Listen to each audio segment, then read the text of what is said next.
जनाब पाकिस्तान में तो आपको पता ही है, there is never a dull moment in Pakistan. बड़ी हलचल वहाँ पे चलती रहती है। इरानियन जो प्रेसिडेंट हैं इब्राहिम रईसी साहब, जिनके बारे में हम आपको अब 2 दिन से बता रहे हैं कि वो आए हुए हैं यहाँ पे, यानी कि हमने आपको फ्राइडे को भी बताया था और फिर कल भी बताया था। तो अब ये जो है, पहले तो ये इस्लामाबाद में थे, फिर उसके बाद आज ये लाहौर में गए हैं। लाहौर में जब ये पंजाब में पहुंचे तो वहाँ की जो चीफ मिनिस्टर हैं मरियम नवाज, उन्होंने लाहौर में इनको वेलकम किया। उनके साथ जो है senior provincial minister Maryam Aurangzeb, information minister Azma Zahid Bukhari, provincial ministers Mujtaba Shujaur Rehman, Khawaja Salman Rafique, Chaudhry Rafay Hussain और सीएम के जो सेक्रेटरी हैं आईजी पंजाब जो है वो सब यहाँ पे मौजूद थे। जो रोड्स थी उनके ऊपर बड़े बड़े बैनर्स लगाए गए थे इनको वेलकम करने के लिए। इन्होंने विजिट किया मीनार पाकिस्तान का और फिर इसके बाद अल्लामा इकबाल के जो म्यूज़ियम है जो उन्होंने बनाया हुआ है वहाँ पे लाहौर में उधर गए, फिर बादशाही मॉस्क गए, लाहौर फोर्ट पे गए। उसके बाद इनको एक लंच दिया गया गवर्नर हाउस में। उसके बाद ये चले गए कराची। कराची में बहुत ही टाइट सिक्योरिटी थी। जिन्ना इंटरनेशनल एयरपोर्ट पे जब ये पहुंचे वहाँ पे इनको लेने के लिए आए हुए थे सिंध के chief minister Murad Ali Shah, governor Kamran टिसौरी और दूसरे लोग। इसके अलावा जरदारी साहब की बेटी आसिफा भुट्टो जो थी वो भी थी। इन्होंने आज एड्रेस किया वहाँ पे एक बिजनेस फोरम से। उसके बाद इनका डिनर था चीफ मिनिस्टर हाउस में। इन्होंने जो है उससे पहले मोहम्मद अली जिन्ना के जो मौसोलियम है उसके ऊपर भी होमेज पे किया, वहाँ पे अपने जो है वो रिस्पेक्ट्स पे की। उसके बाद इनकी मुलाकातें जो हैं प्रोविंशियल कैबिनेट के साथ हुई और इन्होंने कहा जी कि हमको अपनी जो हैं वो और ज़्यादा टाइज और बिजनेस बढ़ाने की ज़रूरत है। इसके बाद ये कराची यूनिवर्सिटी गए जहाँ पे के जो गवर्नर कामरान टिसौरी हैं उन्होंने इनको पीएचडी की डिग्री जो है वो दी है। इससे पहले ये जो हैं chief of army staff general Asim Munir के साथ भी मिले थे और दोनों ने ये फैसला किया कि जी हमको टेररिज्म के खिलाफ लड़ने की ज़रूरत है। कराची जब ये पहुँचे तो वहाँ पर मोबाइल फ़ोन सर्विस जो थी इनके अराइवल पे वो सस्पेंड की गई थी सिक्योरिटी रीजंस के लिए, लेकिन अब वो पार्शली था, ज़्यादा पूरा नहीं था। तो अब पता चल रहा है कि अब वो खोल दी गई हैं सारी सर्विसेज जो हैं पीटीए की।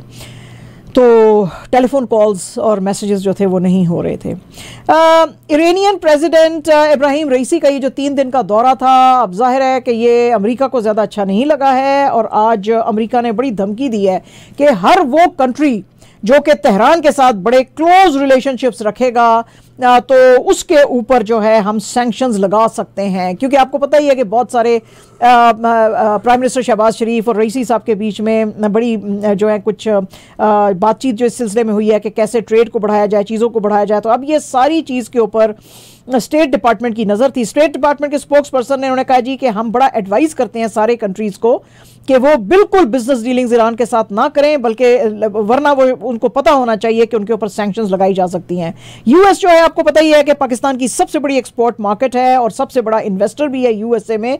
तो इन्होंने स्टेट डिपार्टमेंट के स्पोक्स पर्सन ने कहा जी कि हम बहुत बड़े जो हैं, हम लीडिंग इन्वेस्टर हैं पाकिस्तान में पिछले 20 ईयर्स से और इकोनॉमिक सक्सेस जो पाकिस्तान की है उसमें हमारा भी हिस्सा है और उनका भी हिस्सा है। तो हम चाहते हैं कि ये पार्टनरशिप चलती रहे। और वैसे तो इस वक्त हम कुछ पोटेंशियल सैंक्शंस लगाने का सोच नहीं रहे हैं, लेकिन इसके ऊपर गौर किया जा सकता है। इस बीच में खबरें आ रही थी कि ईरान पाकिस्तान के बीच में 8 मुआहदे जो हैं ट्रेड और science and technology, agriculture, health, culture और जुडिशल मैटर्स के ऊपर जो हैं साइन किए गए हैं। तो उसी सिलसिले की ये आज स्टेट डिपार्टमेंट जो है बातचीत कर रहा था।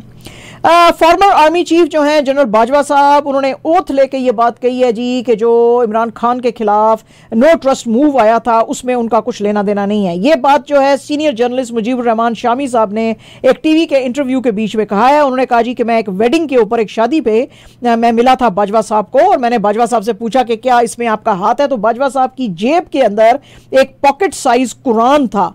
तो उन्होंने वो निकाला और उन्होंने कहा जी ना तो मैं सेकंड एक्सटेंशन मांग रहा था इमरान खान साहब से और मैं जो इसके ऊपर हाथ रख के कहता हूं कि नो कॉन्फिडेंस मूव में मेरा कोई हाथ नहीं था और ना ही मैंने गवर्नमेंट को जोर दिया था कि नवाज शरीफ साहब को मेडिकल ग्राउंड्स पे यूके जाने दिया जाए। ये प्योरली इमरान खान साहब की गवर्नमेंट के सारे फैसले थे। तो मुजीबुर रहमान शामी साहब ने कहा जी कि बाजवा साहब ने मुझे कहा जी कि जिस वक्त तक इमरान खान साहब की गवर्नमेंट रही हम उसको फुली सपोर्ट करते रहे, लेकिन जो ब्यूरोक्रेसी थी शायद वो उनसे बड़ी रूठी हुई थी और ब्यूरोक्रेसी उनके साथ खड़ा नहीं होना चाहती थी। हालांकि आर्मी जो थी उनकी जो है सपोर्ट बिल्कुल उनके साथ थी। उनके इन एक्शन की वजह से ये नो कॉन्फिडेंस मूव आया है। वो कहते हैं जी कि 25 मिनट तक जो है वो मेरे से बातचीत करते रहे और उन्होंने कस्में खाई कि ये जी मैंने बिल्कुल ऐसा कुछ भी नहीं किया है।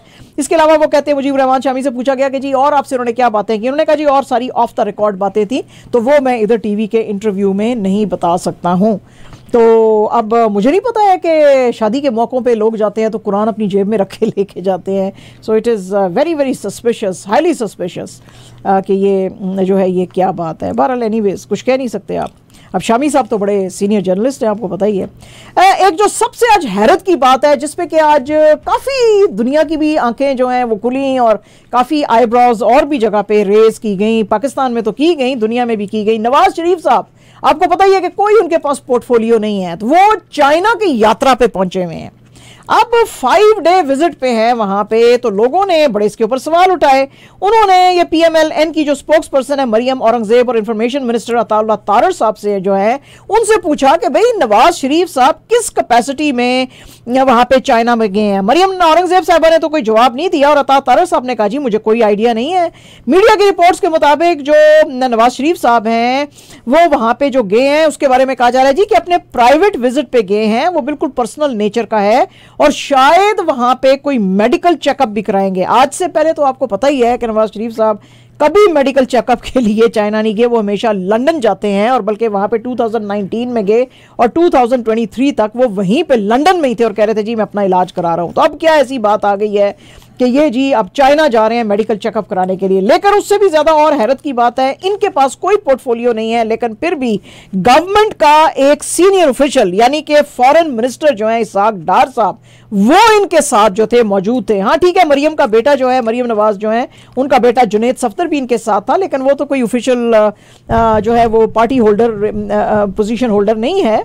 तो इसहाक डार साहब इनके साथ क्यों थे? तो लोगों ने कहा जी कि हो सकता है कि बहुत सारे मामला चाइनीज लीडरशिप के साथ जो कि प्राइम मिनिस्टर शहबाज शरीफ साहब अब नहीं हासिल कर सक रहे हैं, तो शायद इनकी गुडविल ज्यादा है, तो शायद इसलिए इनको। बहरहाल ये सारे जो है कंजक्चर्स हैं, सारे गेसेस हैं, इसके ऊपर कुछ अभी पूरी तरह से कहा नहीं जा सकता।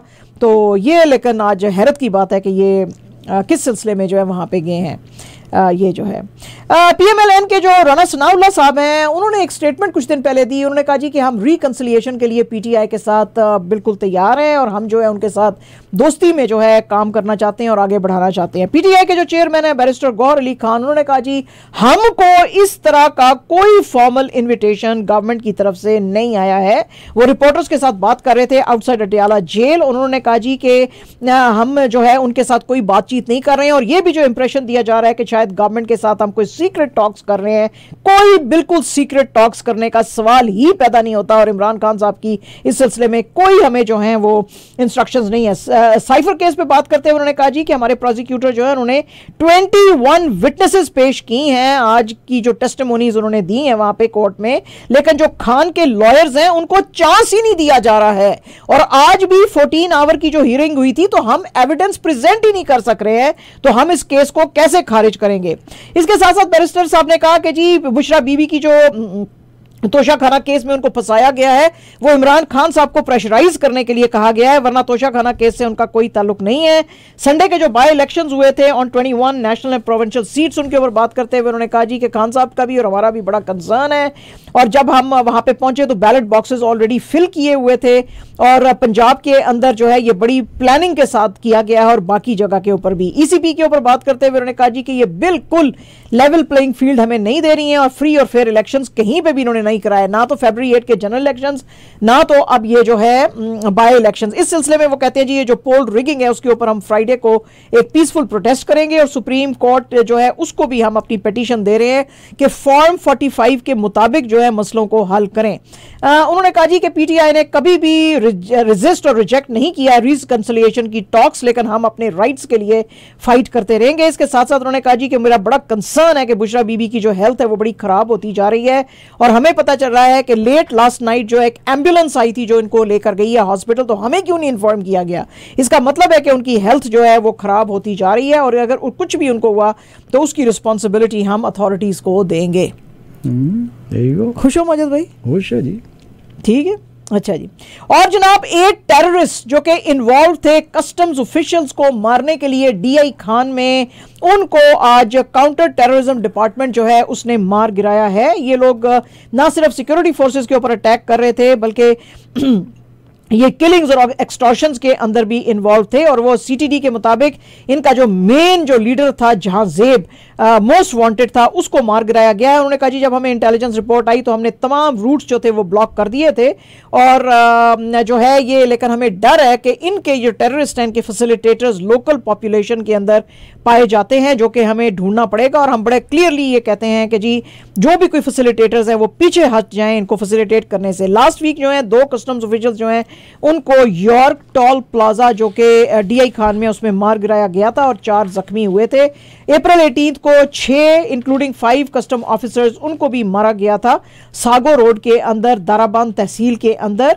और ये काफ़ी जो है बलूचिस्तान और केपी के अंदर टेररिज्म के केसेस हो रहे हैं पाकिस्तान में। Centre for research and security studies ने शो किया है कि केपी और बलूचिस्तान के अंदर all together 92% of all terrorism related deaths जो हैं हुई हैं और इसके अलावा 86% ऑफ टोटल अटैक्स जो हैं इन 2 प्रोविंसेस में हुए हैं। तो ऐसे है नेशनल असेंबली के अंदर जो है पीटीआई का, और लग रहा है कि बाकी लोगों का कुछ कोऑपरेशन हो सकता है, क्योंकि जो गवर्नमेंट है उसने एक गुड विल जेस्चर दिखाते हुए कहा है कि ये जो 2 पीटीआई के लॉ मेकर्स थे जिनको कि बैन कर दिया था स्पीकर साहब ने, उनको वापस बुलाया जाए। ये जो 2 पीटीआई के बंदे थे जिनको एमएनएस को जिनको बैन किया था वो थे जमशेद दस्ती और मोहम्मद इकबाल खान। और स्पीकर अयाज सादिक ने इनको सस्पेंड किया था क्योंकि उन्होंने कहा जी कि जब प्रेसिडेंट जरदारी की स्पीच चल रही थी तो आपने बहुत ज़्यादा राउडी बिहेवियर जो है वो शो किया है। इसकी जो रिकन्सिलिएशन की बात है और इनको वापस पार्लियामेंट में बुलाने की बात है वो कर रहे थे जो है ये लॉ मिनिस्टर आजम नज़ीर तारर साहब। उन्होंने कहा जी कि हम चाहते हैं कि हम इनकी जो सस्पेंशन है ये दोनों पीटीआई के लॉ मेकर्स की, इसको ख़त्म किया जाए और इनको वापस बुलाया जाए। तो पता यही चल रहा था कि जैसे अब इनके बीच में शायद दोस्ती चल रही है, लेकिन फिर पीटीआई के एमएनए जो हैं फ्रॉम कड़क शाहिद खटक, उन्होंने जनाब बड़ा ही धुआंधार एक स्पीच की और उन्होंने कहा जी कि ये जो हमारी दोस्ती है सिर्फ इसलिए है कि यानी कि ये जो गुडविल है हम भी दिखा रहे हैं वो भी दिखा रहे हैं इसलिए क्योंकि स्टैंडिंग कमिटीज़ जो है उनकी फॉर्मेशन आने वाली है, वरना अदरवाइज जो है हमारा इनके रास्ते जो हैं वो अलग हैं। ठीक है मजिद भाई, ठीक हो गया। कभी रास्ते एक नहीं मिल सकते, ये रेल की 2 पटड़ियां हैं, ये कभी नहीं मिलेंगी। ठीक है जी। और जनाब बहुत बड़े इल्जाम लगाए कांग्रेस के ऊपर यूपी के जो चीफ मिनिस्टर हैं योगी आदित्यनाथ, उन्होंने कहा अगर कांग्रेस की गवर्नमेंट आई तो वो इस मुल्क में शरिया लॉ लेकर आएगी। तो इसके ऊपर हिंदुस्तान में बड़ी आज आंखें खुली क्योंकि इन्होंने ये बात, आपको पता ही है कि मोदी जी की एक दिन की जो पहले की बात थी उस पे इन्होंने आगे बढ़ावा देते हुए की। मोदी जी ने भी कल ही कहा था कि जी कांग्रेस जो है उसके मैनिफेस्टो में लिखा हुआ है कि वो लोगों के पैसे खासतौर पे औरतों के जेवर लेके लोगों के अंदर डिस्ट्रीब्यूट करेगी, खासतौर पे मुस्लिम कम्युनिटी के अंदर। और क्योंकि कांग्रेस का मैनिफेस्टो जो है उसमें लिखा हुआ है कि जी हम इस तरह करेंगे और इसी तरह जो है पर्सनल लॉज की बात करते हैं। पर्सनल लॉज को मिस इंटरप्रेट करते हुए इन्होंने आज कहा जी कि शरिया लॉ है, इसका मतलब पर्सनल लॉ को आप इतना आसान मत लें। तो आप खुद सोचें कि जिस मुल्क के अंदर ये इस तरह के झूठे ये मैनिफेस्टो ले आएंगे, ये योगी आदित्यनाथ साहब ने कहा कि इस तरह के लेकर आएंगे और अगर ये गवर्नमेंट बनाएंगे तो ये लाएंगे, तो क्या आपको लगता है कि हिंदुस्तान जैसे मुल्क में जिसका कि कॉन्स्टिट्यूशन बाबा साहेब अम्बेडकर जैसे लोगों ने लिखा है और जहां पे डेमोक्रेसी और सेक्युलरिज्म होना चाहिए वहां पे शरीयत आए, तो आप क्या कहते हैं, आप कांग्रेस को वोट देंगे या नहीं देंगे? अब ये तो भाई आप कंफ्यूज कर रहे हैं लोगों को, हैं जी, कैसी बातें आप कर रहे हो। तो ये जो है इसके ऊपर फिर जाहिर है कि बड़े लोग भड़के। ऑपोजिशन अलायंस इंडिया जो ऑपोजिशन अलायंस है, जो एक्रोनिम है Indian national development inclusive alliance, तो ये जो इंडिया अलायंस है इसके मुताबिक जो इलेक्टोरल लैंडस्केप है इंडिया का वो बहुत ही ज़्यादा खराब होता जा रहा है, वो फेयर नहीं हो रहा है। राहुल गांधी जी और टीएमसी के लीडर्स और बाकी तमाम जो डजन जो रीजनल पार्टीज हैं जिन्होंने कि अब अलायंस बनाई हुई है, जिसमें कि मेजर जो है कांग्रेस है, इसलिए क्योंकि बीजेपी को हटाया जाए और इसको नेक्स्ट टर्म में, यानी कि अब ये जो इलेक्शंस हुए हैं उसमें ना जीतने दिया जाए, उससे पहले ये इन्होंने बनाई थी।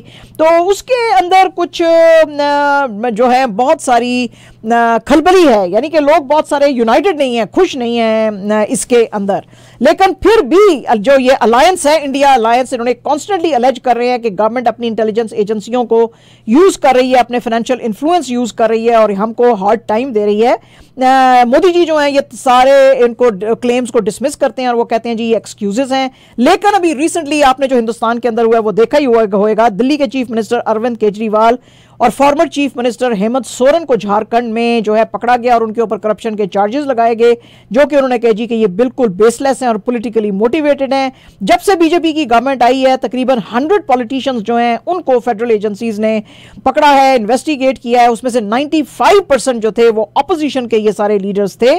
और फिर वही हुआ जो पाकिस्तान में हुआ, लोगों ने आके प्रेस कॉन्फ्रेंसें की और पीटीआई छोड़ा।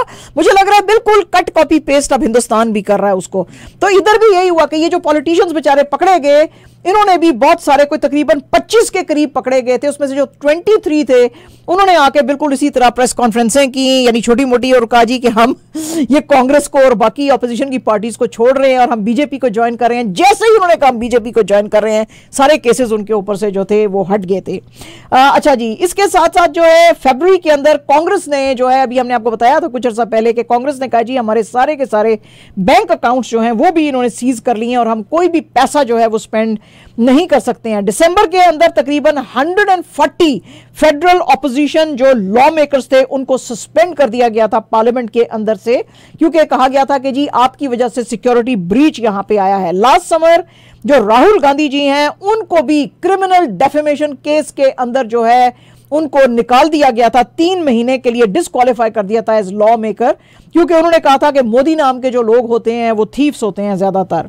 इसके अलावा जर्नलिस्ट जो हैं उन्होंने भी कहा जी कि हमारे ऊपर भी जो है बहुत ज्यादा सख्तियां की जाती हैं और हिंदुस्तान जो कि क्लेम करता है दुनिया की वन द बिगेस्ट डेमोक्रेसी के तौर पे वो नहीं है। इसके ऊपर बात करते हुए राहुल गांधी जी ने भी कहा कि अगर आज कोई कहता है कि हिंदुस्तान जो है सबसे बड़ी दुनिया की डेमोक्रेसी है तो ये बिल्कुल एक झूठ है, इसमें कुछ भी सच नहीं है। बीजेपी के जो लीडर्स हैं वो कहते हैं जी कि जो इंडिया अलायंस के लोग हैं ये जो हैं बिला वजह की ये रैंट ये कर रहे हैं, क्योंकि ये डेमोक्रेसी और इंस्टीट्यूशंस और ये और वो, क्योंकि इनको पता है, ये डरते हैं बीजेपी से कि ये फिर से हार जाएंगे।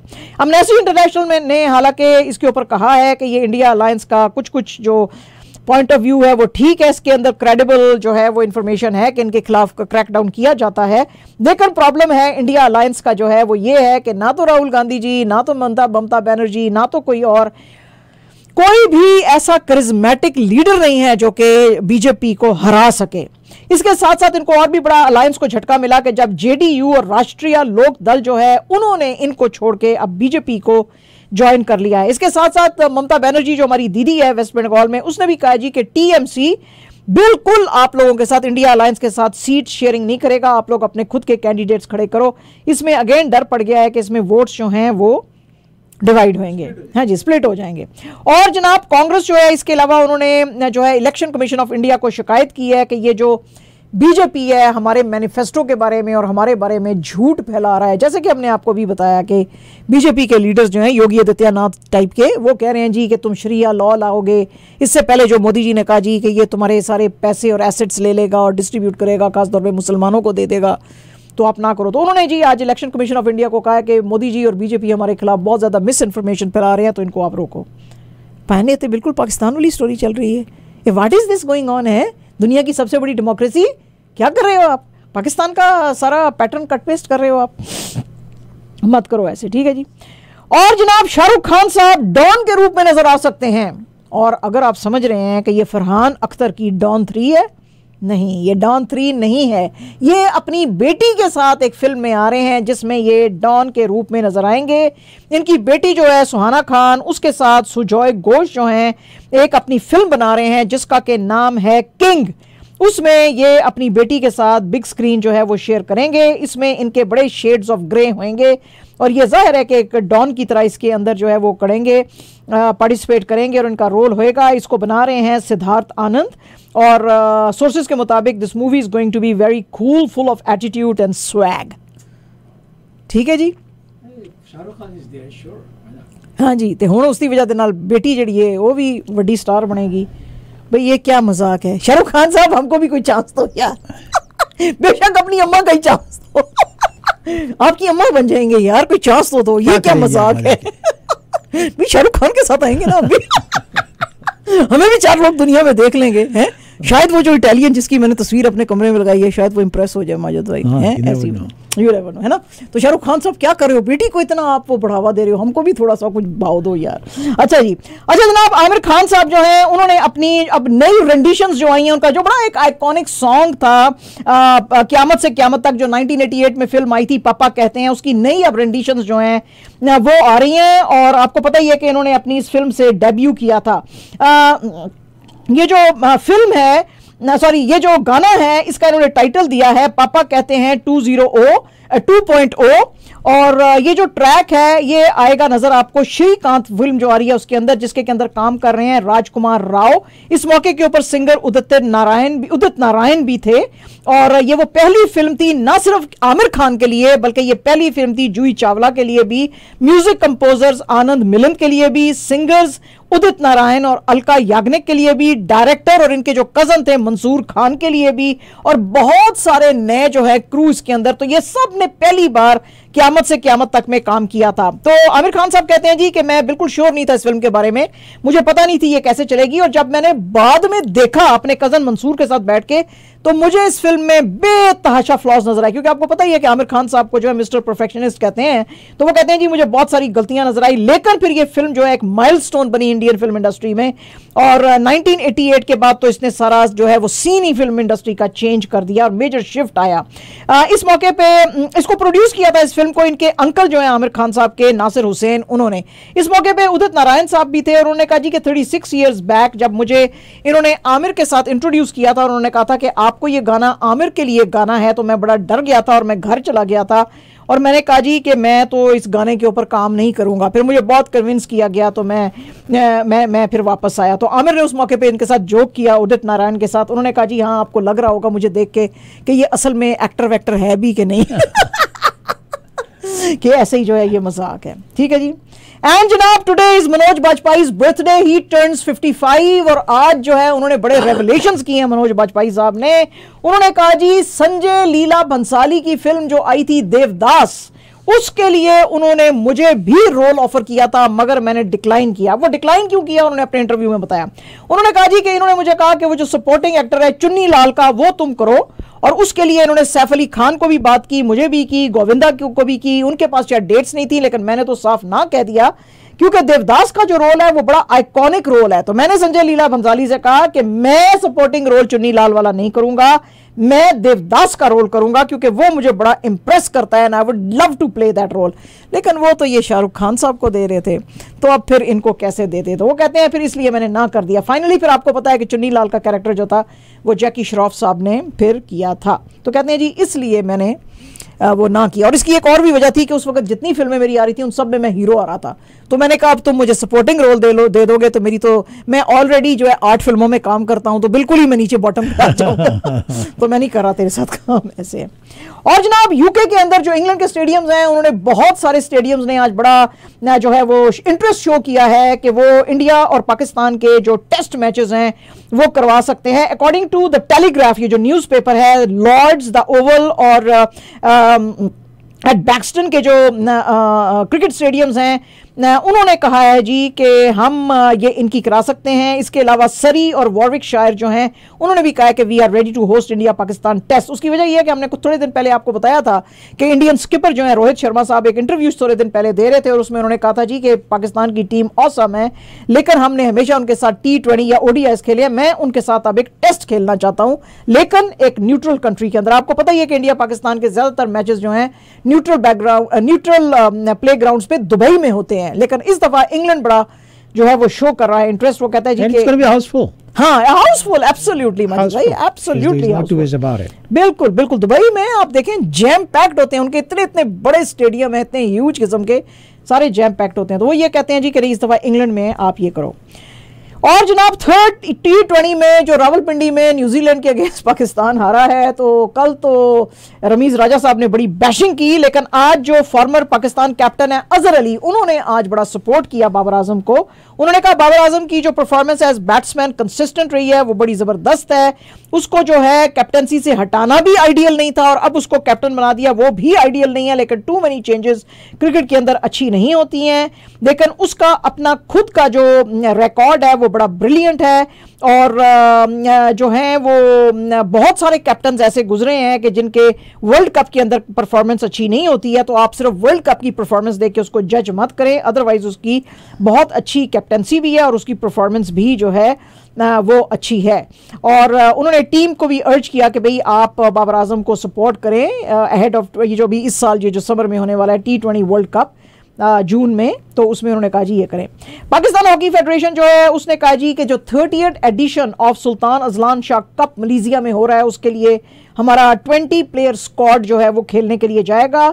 फेडरेशन के जो प्रेसिडेंट हैं शहला रजा, उन्होंने कहा जी कि ये जो हमने सिलेक्ट किए हैं लोग सिलेक्शन कमेटी की सजेशन के ऊपर किए हैं। मोहम्मद अब्दुल्ला कैप्टन रहेंगे, मुर्तज़ा याकूब वाइस कैप्टन। पाकिस्तान की टीम मलेशिया के लिए रवाना होएगी मई 2 को और ट्रेन करेगी वहाँ पे मई 2 और 3 को। और मलेशिया जो है उसने 2022 में ये टाइटल जीता था और अब वो उसको डिफेंड करना चाहेगी। ये जो टूर्नामेंट हो रहा है अजलान शाह का, इसके अंदर 6 टीम्स पार्टिसिपेट कर रही हैं, न्यूजीलैंड और हमारा कनाडा भी जा रहा है जी इस दफ़ा इसमें, और जापान, पाकिस्तान, साउथ कोरिया और मलेशिया हैं। ओपनर मैच जो है पाकिस्तान का मलेशिया के अगेंस्ट है मई 4 को, साउथ अफ्रीका के अगेंस्ट मई 5, जापान में 7, कनाडा में जो है 8 और न्यूजीलैंड में 10। पाकिस्तान जो है वो 3 दफ़ा इस कप को जीत चुके हैं, 1999, 2000 और 2003 में, और 2011 में ये जीते हुए थे, लेकिन फिर उनको रनर्स अप मिली क्योंकि जब मैच जो है वो फुल टाइम के बाद हुआ तो उसमें फिर देन दे लॉस 3-2 ऑस्ट्रेलिया से, तो फिर जनाब ऐसे हुआ। ठीक है जी। और जनाब आयरलैंड भी आजकल क्रिकेट में बड़ा आगे आगे चल रहा है और उन्होंने भी कहा है कि हम एक वाइट बॉल सीरीज जो है साउथ अफ्रीका के खिलाफ जो है वो करेंगे, अबू धाबी में ये सीरीज होएगी। और वो कहते हैं जी कि इसके बाद हम जो है मेंस टेस्ट मैच जो है जुलाई के अंदर होस्ट करेंगे। और बहुत अच्छी टीम है, आप उसको हाँ बिल्कुल, आयरलैंड को आपने मजाक नहीं लेना, Ireland is a very good team. जी जी बिल्कुल। इनको जो फुल मेंबरशिप मिली थी वो 2017 में मिली थी और इन्होंने जो है फर्स्ट टेस्ट जो था वो मलाहाइट के अंदर नियर डबलिन जो है वो किया था 2018 में, और फिर इन्होंने मैचेस काफ़ी जीते भी थे अफगानिस्तान के खिलाफ, खासतौर पे अबू धाबी में अर्लियर दिस ईयर अभी इन्होंने जीता है, लेकिन इनके पास कोई प्रॉपर होम स्टेडियम नहीं है इसलिए ये बाहर करते हैं। इससे पहले इन्होंने जो है अपने 2 T20s जो है ब्रिस्टल में इंग्लैंड में मूव किए थे 2022 में, तो इसलिए ये इधर उधर मूव करते हैं क्योंकि बड़ी हैरत दी वाले आयरलैंड ਦੇ ਵਿੱਚ कोई अच्छा स्टेडियम नहीं है। पाकिस्तान से भी चंगा होया ना इन्हों को माजिद भाई, कितने स्टेडियम है देख लें आप, पाकिस्तान की कोई कदर ही नहीं करता, क्रिकेट है ना, क्रिकेट है।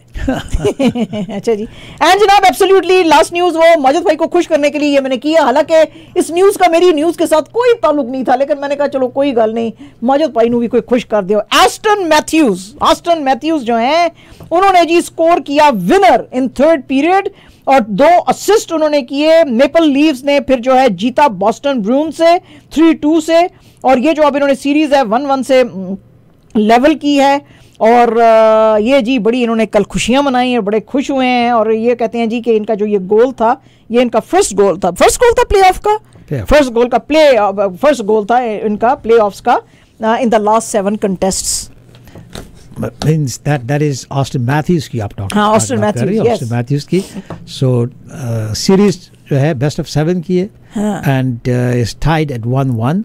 कल तीसरा मैच होगा एंड कल अगर बारिश होगी तो वॉश हो जाएगा। नहीं बारिश हो, अच्छा कुछ भी नहीं है, कोई फर्क नहीं है, इंडोर है जी।